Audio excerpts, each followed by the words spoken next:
तो एक गौशाला में रह रहे, एक तरपाल दिया उसके नीचे रह रहे, कोई आगे पीछे कोई नहीं है ऐसा साधन बनने वाला की। बाढ़ और भारी बारिश के कारण प्रभावित हुए लोगों के सब्र का बांध अब टूट गया है। आज मंडी जिला मुख्यालय और इसके आसपास के क्षेत्रों के सैकड़ों प्रभावित मंडी में पन्नालाल रक्षा मेमोरियल ट्रस्ट के बैनर तले एकजुट हुए घर के बदले घर, जमीन के बदले जमीन और दुकान के बदले दुकान की मांग उठाई। मकान के बदले मकान, जमीन के बदले जमीन, डंगे के बदले डंगा, दुकान के बदले दुकान। इन्होंने एडीसी मंडी के माध्यम से राज्य सरकार को अपना ज्ञापन भी भेजा है। पन्नालाल रक्षा मेमोरियल ट्रस्ट के संस्थापक राजेश कपूर ने कहा कि प्रभावित अपने नुकसान के बदले सरकार से पैसों की मांग नहीं कर रहे हैं, बल्कि जो नुकसान हुआ है उसकी उसी प्रकार से भरपाई करने की गुहार लगा रहे हैं।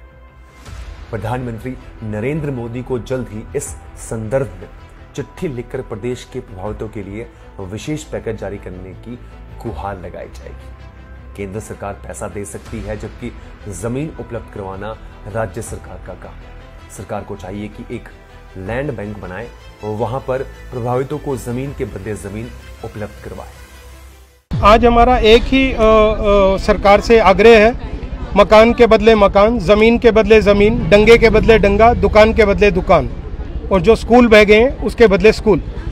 ये कहाँ के लिए मांग उठा रहे हैं आप? मंडी की ये नहीं, ये मंडी से शुरुआत है, पूरे प्रदेश में हम जाएंगे और हर आदमी को इस बारे में बताएंगे।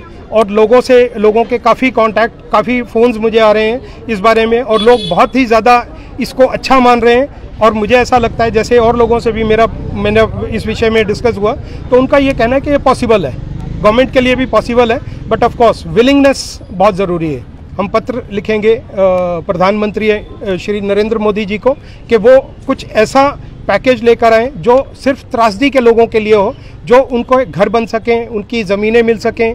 पर जो ज़मीन का मैटर है वो तो प्रदेश सरकार ही करेगी, केंद्र सरकार तो सिर्फ पैसा दे सकती है, कंस्ट्रक्शन जो घर बनेंगे। तो मेरा ये कहना था कि हर पंचायत में छोटे छोटे हाउसिंग बना दिए जाएं, जिनके भी घर गए हैं 2-2 कमरे की हाउसिंग बना दी जाए, तो वो पॉसिबल है, बिकॉज लैंड बैंक है। अब जैसे हम किसी को ज़मीन चली जाती है, किसी के, आपको मालूम है कि इधर हिमाचल में ज़मीन की रिकवरी बहुत मुश्किल होती है, शहरों में, दिल्ली में और हरियाणा प्लेन एरिया में ज़मीन की रिकवरी 100% होती है, पर इधर नहीं है वो पॉसिबल। तो किसी की ज़मीन गई है, उसको 2 बीघे ज़मीन सरकार दे दे, उससे वो ज़मीन ले ले, तो सरकार का लैंड बैंक भी एरिया वाइज, क्षेत्रफल वाइज पूरा हुआ, और उस आदमी की ज़िंदगी भी बहुत अच्छे ढंग से गुजरेगी, पटरी पर आ जाएगी। हमारा पूरा मकान चला गया जी, नष्ट हो गया, पूरा नष्ट हो गया है। 6-7 कमरे का मकान था, 2 शौचालय थे इसमें, और पूरा नष्ट हो गया मकान हमारा। हम बेरोजगार है, बेटे दोनों बेरोजगार है, हमारे हस्बैंड बेरोजगार है, चाय की दुकान करते हैं छोटी मोटी, और कोई साधन नहीं है रहने का। गौशाला में रह रहे 9 परिवार आ मेम्बर घर के 9 रहने वाले, तो एक गौशाला में रह रहे, एक तरपाल दिया उसके नीचे रह रहे, कोई आगे पीछे कोई नहीं है ऐसा साधन बनने वाला की। क्या कर सकते हैं हम? देखो सरकार जो हो सकता है वो करो हमारे लिए। अब गरीब है, हम ना नौकरी है ना चाकरी है, कुछ नहीं है हमारे पास। बड़ी मुश्किल से हमने पूरी ज़िंदगी कमा के वही घर बनाया था, वो सारा नष्ट हो गया। जगह सारी धस गई है नीचे, जगह भी बनाने को नहीं है, घर बनाने को ठीक जगह हो वो भी नहीं है। मेरा पूरा मकान रह गया जी। कितने कमरों का मकान था? किस तरह का? 2 कमरे, 1 रसोई थी। पक्का मकान था? तो कच्चा मकान था। क्या मांगा आप विचार है? मैं मान सरकार से चाहता हूँ मेरा मकान बनना चाहिए। आप करते क्या हैं? मैं बेलदारी करता हूँ। तो कितना खर्चा घर बनाने में? तो खर्चा तो काफ़ी लगेगा, तो कमरे बनाने को पैसा काफ़ी लगेगा, कहाँ से लेना। लाइफ टाइम्स टीवी के लिए मंडी से नीरज शर्मा की रिपोर्ट।